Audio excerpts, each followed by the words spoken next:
ভগবান ওদের বাপের সম্পদ নয়, ভগবান প্রত্যেকের সম্পদ।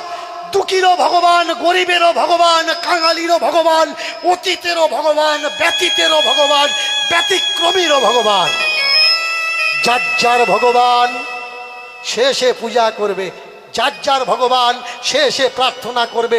আপনার মন্দির আপনি ঢুকুন, আপনার ভগবান আপনি সেবা করুন, কারোর ডাকার প্রয়োজন নেই। তোমার মতো মূর্খের সঙ্গে কে বসবে? কার খেয়ে দিয়ে কাজ নেই, তুই প্রধানমন্ত্রী নাকি তোমার সঙ্গে বসবে? তোমার সঙ্গে বসলে মানুষের কি লাভ হবে? এ তো মুখস্থ মাল, মুখস্থ করে সাপ্লাই দিচ্ছে মানুষের কাছে।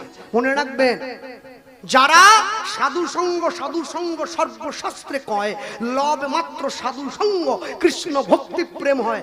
সাধুর সঙ্গ করলে মনোভাব সাধুর মতো হয়, চোরের সঙ্গ করলে মন চোরের মতো হয়।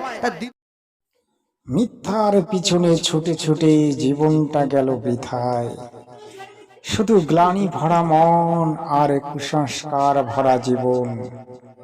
এই জীবনের বাতি যখন নিভে যাবে তখন তুমি কোথায় যাবে সেটা কি তুমি কখনো ঠিক করে রেখেছো? তোমার মৃত্যু নয়, মৃত্যু হয় দেহের, সেটা কি তুমি জেনে রেখেছো? এই কথাগুলির সত্যতা জানার জন্যে আজ আপনি তৈরি থাকুন আর ভিডিওটি শেষ পর্যন্ত দেখুন, আপনি অনেক কিছু জানতে পারবেন সৎসাহে। দেখুন, আজ থেকে 4 দিন আগে ফুরফুরা শরীফের পীরজাদা সৈয়দ মাহতাব তিনি আমাদের শ্রীমদ্ ভাগবত গীতা সম্পর্কে একটা কুরুচিকর মন্তব্য করেছেন। তিনি বলেছেন শ্রীমদ্ ভাগবত গীতায় নাকি মাকে ধর্ষণের কথা উল্লেখ আছে। শ্রীমদ্ ভাগবত গীতায় 18টি অধ্যায়ে 700খানা শ্লোক রয়েছে।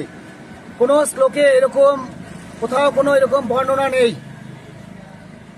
ফুরফুরা শরীফের এই যে পীরজাদা সৈয়দ মাহতাব এই ধরনের কথা বলে হিন্দু ধর্মকে চরম আঘাত করেছে এবং ভগবান শ্রীকৃষ্ণের মুখনিসৃত বাণী যেখানে রয়েছে শ্রীমদ্ ভাগবত গীতা, তাকে কলঙ্কিত করবার জন্য তাকে অবমাননা করেছেন।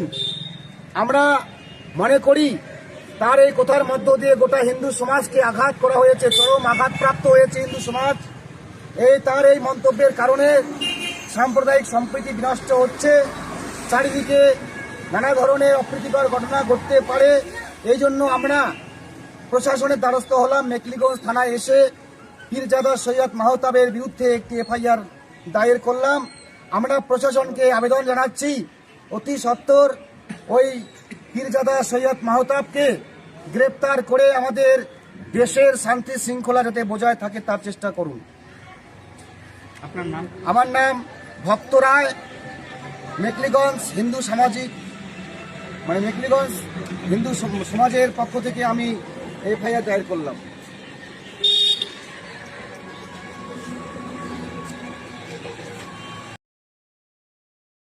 শুনলেন একজন মুসলিম কিভাবে গীতা সম্বন্ধে কটূক্তি করেছেন। হয়তো জীবনে সে গীতা একবার পড়েন নাই এবং গীতা ছুঁয়েও দেখেন নাই। আসলে তিনি গীতা সম্বন্ধে যে কথাটি বলেছেন সম্পূর্ণ মিথ্যা। এই কথার কোনো তিনি বিশ্লেষণ দিতে পারবেন না এবং গীতায় কোনো রকম এই ধরনের বাণীর উল্লেখ তিনি দেখাতে পারবেন না। যদি দেখাতে পারেন তাহলে তিনি দেখান, আর যদি না দেখাতে পারেন তাহলে তো কথাটাই আলাদা। তাহলে হিন্দু সমাজ এটা তো মেনে নেবে না, তার উপর অবশ্যই কোনো না কোনো কড়া পদক্ষেপ নেবে। চলুন এবার মুসলমানের কোরআন সম্পর্কে কিছু তথ্য আমরা জানি। মুসলমানের কোরআনটা কতটা পবিত্র না অপবিত্র সে সম্পর্কে আমরা এবার জানবো একজন মুসলিম ভাইয়ের কাছ থেকে। অসীম সরকার বলেছেন কোরআন অমুসলিমদের হত্যা করার বিধান দেয়। তারপর বলেছেন এই কোরআন অমানবিক। এমন কথা কোরআনে লেখা থাকলে সেই কোরআনে তিনি প্রস্তাব করতে পারেন, আগুনে পুড়িয়ে ফেলতে পারেন। কথাগুলো কি সত্যি নাকি তার মন গড়া বক্তব্য?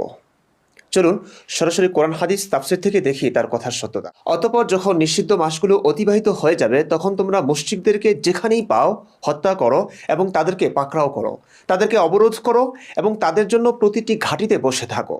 তবেই যদি তারা তাওবা করে এবং সালাত কায়েম করে আর যাকাত দেয় তাহলে তাদের পথ ছেড়ে দাও। নিশ্চয়ই আল্লাহ বড়ই ক্ষমাশীল, পরম দয়ালু।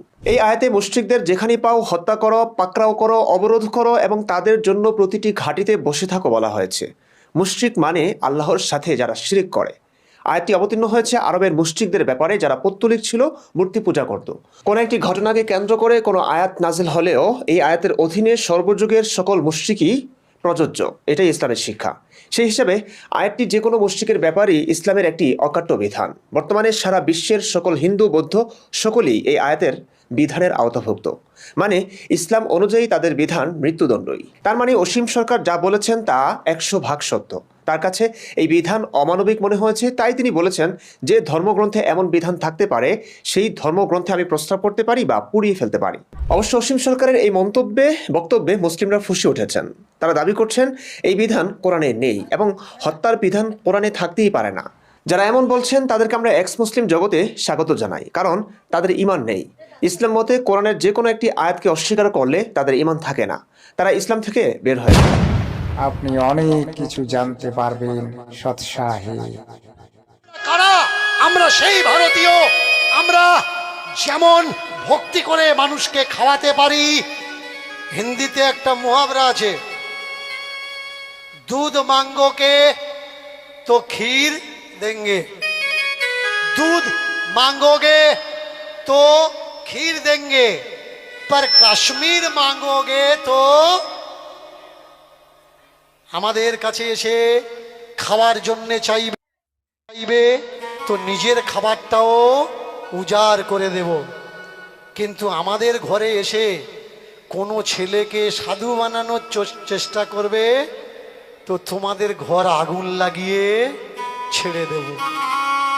সাধু করতে হয় তোমরা তোমাদের ছেলেকে সাধু করো, কিন্তু আমরা আমাদের ছেলেকে ডাক্তার করব, উকিল করব, ব্যারিস্টার করব, পুলিশ করব, মিলিটারি করব। কারণ এই দেশ বাঁচাতে গেলে, বিশ্বের মাঝখানে আবার ভারতবর্ষকে বিশ্বগুরু করতে গেলে এই দেশে শিক্ষার দরকার, জ্ঞানের দরকার, চেতনার দরকার। অন্ধ ধর্ম দিয়ে কখনো ভারতবর্ষকে বিশ্বগুরু করা যাবে না। উঠুন, জাগুন, জেগে উঠুন, প্রতিবাদ করতে শিখে নিন, বাস্তব ভাষাটা বলতে শিখুন, সত্য কোনটা জানতে শিখুন। এখন কটা বাজে? কটা বাজে? 2:45 বাজে। এখন যে 2:45 মানে পারফেক্ট টাইম। যে ঘড়ি আবিষ্কার করেছে কখনো প্রশ্ন করেছেন এখন যে 2:45 পারফেক্ট 3টে, ও জানলো কি করে? এটাই যে 3টে। দুপুর 1টা কখন হয়? দুপুর 1টা কখন হয়? দুপুর বেলা হয়। 1টা কখন হয়? দুপুর বেলা। 1টা কখন হয়? গভীর রাত্রে বেলা। সূর্য যখন ওঠে তখন কটা হয়? কোনো সময় 5টা, আবার কোনো সময় 6টা। বলুন তো, সূর্য যখন ওঠে তখন তো 1 হওয়ার কথা ছিল, তখন 5টা হবে কেন? কি ভুল বললাম নাকি ঠিক বললাম? কখনো ভেবেছেন যে সূর্য উঠলেই তো 1 শুরু হয়, মানুষ ঘুম থেকে উঠলেই তো দিন শুরু হয়, তখন 1 হওয়ার দরকার নাকি তখন 6 হওয়ার দরকার? তাহলে জিজ্ঞাসা করুন কোনটা ঠিক আর কোনটা ঠিক না। আমাদের কেউ বলে দিয়েছে। আর সেই কলুর বেল, কলু মানে যারা তেল বের করে ঘানিতে, ওরা কি করে? ষাঁড়ের চোখ বেঁধে দেয়। ষাঁড় বুঝতে পারে না, ষাঁড় হাঁটতে থাকে, ষাঁড় মনে মনে করছে আমরা অনেক দূরে যাচ্ছি, অনেক দূরে যাচ্ছি। চোখ যখন খোলে দেখে আমরা কোথায় যাইনি, এক জায়গায় পাক খাচ্ছি।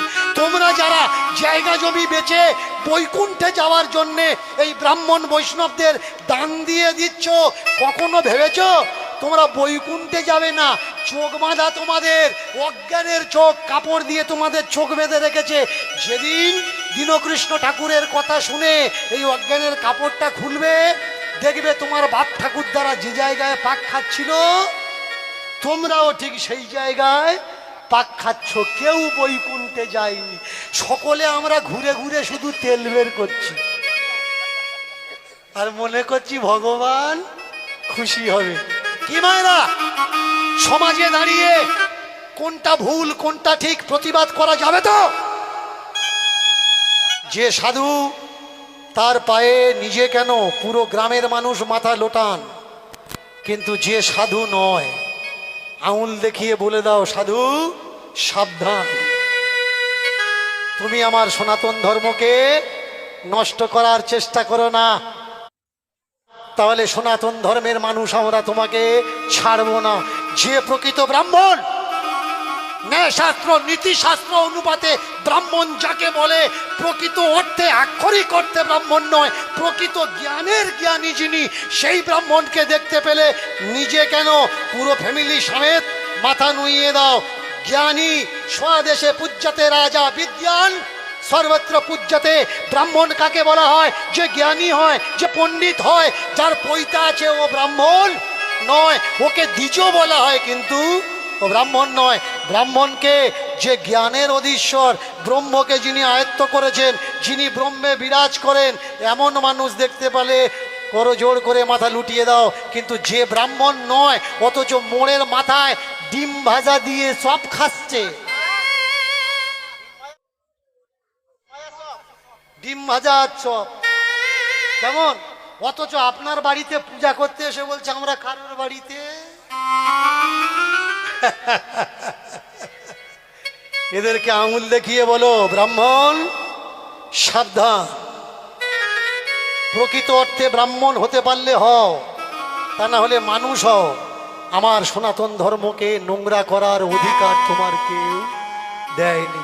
দীনকৃষ্ণ ঠাকুরের কীর্তন যারা শুনবে, ওরা ওর মতো ছোট মনের লোক।